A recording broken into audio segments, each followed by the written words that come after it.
ka mga attorney diha, ha, nga mga anti-Duterte.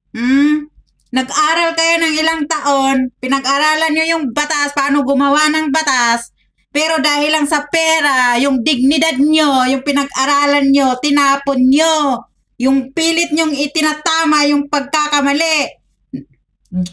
Bisyo, ganito, ganyan, kahit walang due process, na alam naman natin sa konstitusyon na kayo rin mismong gumawa ng batas na yan, na mga attorney, mga pulpol na, ewan ko sa inyo, wala kaming natapos, pero mas naiintindihan pa namin yung batas, yung human rights.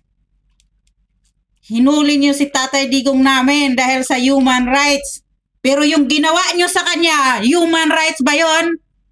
Na walang due process na pinagdaanan. Hay nako, yung dignidad nyo, yung ipamana nyo sa mga anak nyo, nga nag-aral kayo ng ilang taon bilang abogado, naging abogago lang kayo. Hay nako, painit ng ulo nyo. Laban lang tayo, mga solid Duterte, char.